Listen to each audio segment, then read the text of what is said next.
صمت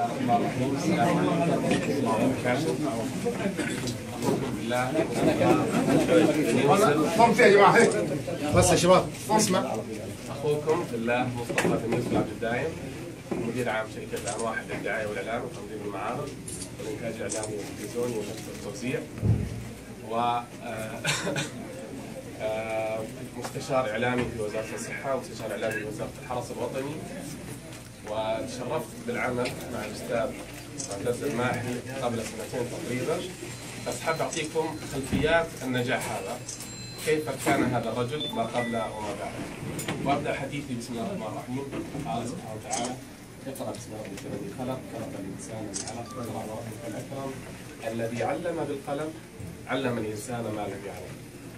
وتعلمنا العلم بالتعلم والحلم بالتحلم، صح ولا لا؟ صحيح. ويقول الله سبحانه وتعالى ايضا كما قال: وعد الله الذين امنوا منكم وعملوا الصالحات ليستخلفنهم في الارض كما استخلف الذين من قبلهم يعبدونني لا يشركون بي شيئا. انا جالس اعطيكم الخلفيات لهذا الرجل او لاي رجل باذن الله صالح عندما يبسط الله في رزقه، ايش الاسباب اللي خلف هذا؟ تحت كلمه اللي هو قال الطموح، نبغى نفسر الطموح بامور ثانيه. من امس شرفت بدعوته لي فما خلاني انام، قال لي تحضر لي كلمه. الله يحييك. حكم طبيعه هذا يشرفني. فنستحشر ايضا قوله سبحانه وتعالى: الرزق، من يجي الرزق ايضا؟ يقول الله سبحانه وتعالى: وما خلقت الجن والانس الا ليعبدون ما اريد منهم من رزق وما اريد ان يطعمون ان الله هو الرزاق ذو القوة المتين. اذا ما هي مسببات الرزق؟ هي طاعة الله سبحانه وتعالى. اذا نمشي كلنا على خط طاعة الله. طيب، في حديث الرسول صلى الله عليه وسلم يقول: من اراد منكم ان يبسط له في رزقه وينسأ له في اثره فليصل رحمه. عرفت هذا الرجل بارا لوالدته المريضة صراحة، وهذه من معطيات الرزق، حتى أنه أقول لنا شمعة تحترق من أجل إخوته وأخواته ووالدته بالذات ووالده. فأرجو تحية لهذا البار لوالده. طبعا إخوان، يقول صلى الله عليه وسلم أيضا، معلش أنا أكثرت من الحديث هذه، لأنه يقول ما جلس قوم يذكرون الله إذا غشيتهم الرحمة ونزلت عليهم السكينة وحفتهم الملائكة وذكرهم الله في من عنده. يجب أن نستشعر ما هي أسباب النعم. نحن في الخطبة الجمعة كل يوم يمكن نسمع: اللهم آمنا في أوطاننا وأسماعنا وأبصارنا وقواتنا أبدا محيتنا. نتوجه بالشكر الجزيل ولله الحمد إلى مقام سيدي خادم الحرمين الشريفين ملك المملكة العربية السعودية. أثر النعمة هذه اللي فيها هي أثر عام ولله الحمد، يشمل الدولة ككل والعباد. فهذه ولله الحمد من توفيق الله، إنه إحنا إذا كنا إخوان وافدين أو ضيوف أو نقول شركاء عمل في هذا البلد، فإذا كان في خير الخير يعم، صح ولا لا؟ نعم. فهذه من نعم الله سبحانه وتعالى. طيب، أنا بستشعر برضه نجي للشعر وما قال نفس معتز سودت معتز وعلمته التصميم والتسويق حتى صيرته كراونا طموح. أبى أقول حاجة يا إخوان. معتز كم عمرك؟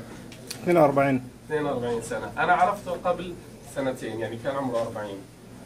فيقال عند العرب: وعد الحر دايم. لمن يطلق هذا كلمة الحر؟ إلى الصقر. الصقر هو أحد الحر، الصقر الحر، نوعية الحر. فالحر عندما يربيه صاحبه لا يخونه، يطلق ويصيد له ثم يرجع مرة أخرى. فسمي الصقر الحر حرا لأنه وعده حر، إذا أطلق الحر رجع صايد له. فأحيي الصقر معتز الماحي اللي هو عنده طموح. ليش هو صار صقر؟ ليش هو صار صقر؟ في قصة بسيطة أقول لكم إياها صراحة، أو معلومات عن الصقر أو الحر. الصقر عندما يبلغ 40 عاما، هو اللي ما يعرفه أنا أقول له إياها، يقرنس. سمعتوا كلمة يقرنس؟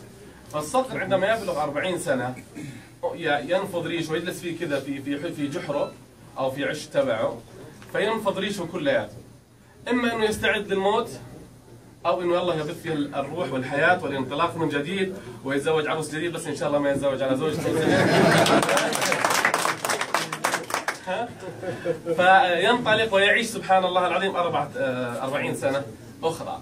فهذه من صفات الصقر الطموح والقنص. أيضا من سنتين لما جلست معاه كان هو يعمل في أحد أشهر الصحف في المملكة العربية السعودية. فقال لي بس انا ضحيت بامور كثيره، احس في نفسي عندي طاقه وحاجه مش بسيطه. انا طبعا هو عامل معي كمصمم وليس كمسوق مع هذا، فاجلس معاه الساعات الكثيره. فقول لي انت ما تنسى، اقول لا انا استمتع في الجلوس مع واحد خبره كرييتيف، لاني انا لما سالت عنه قالوا لي هامور المملكه العربيه السعوديه في التصميم والكرييتيف هو معتز الماحي اللي انت ما تعرف. كنت اشتري مع الساعه واشتري له ادفع له قيمه الساعه، يعني انت تشتغل معايا بالساعه. قال لي ما حضحك علي الا انت، تمام؟ قلت لا انت رجل ثقه وانت رجل خبره، انا يشرفني اني اشتري ساعات خبره زيك، فتعلمت منك الكثير.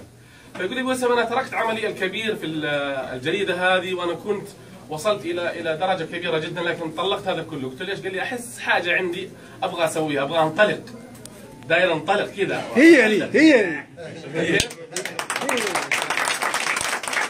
ان شاء الله كل واحد فيكم ينطلق ويتحرر من القيود اللي فيه، ويتحرر من الوظيفه، ويتحرر من شغلات كثيره. خلي طموحك واشتغل وكون نفسك وحط عندك امبراطوريه تحتك، ولا تكون مستهدف لحد. فيها الصقر مره يقول لك في قصه واحد شرى بيض والمؤخر وضعها في عنده دجاجه يبغى تفقس، فاحد البيضات هذه كانت بيضه صقر وهو ما يدري. فالصقر هذا عاش عند امه الدجاجه والديك، كان طعميه الدجاجه ايش الولد هذا اللي كل وانا يكبر. فكان يقول لابويا يا بابا انت ليش جالس هنا؟ قال اسكت احنا هنا صاحب البيت يطعمينا ويوكلنا، فليش نخرب على انفسنا؟ اسكت. طيب يا بابا انت حاول انك عندك طموح، طيب انت تعال نطلع للجدار. فيلا بابا اديك، طبعا يطير الى مستوى الجدار. فالصقر طار الى مستوى الجدار وجد نفسه انه وصل الجدار. طيب يا بابا يلا تكمل. قال لا انا الحين يجي صاحب البيت لو شفني عملت مشاكل ما حيوكلني، خليني جالس ضامن اكلي الحب هذا الحب انا قانع فيه. قال يا بابا بعد اذنك انا ابغى احاول اطير. فلما حاول يطير فعلا طار بالسماء وصار صقر قناص. ففي احد السنوات وبعد فتره جاء الصقر شاف الديك هذا ما عرف ان ابوه اكله ومشى الصقر هذا.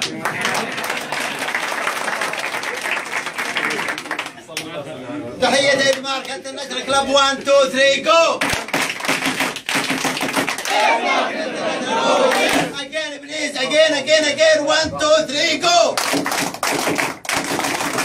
دنمارك انترناشونال.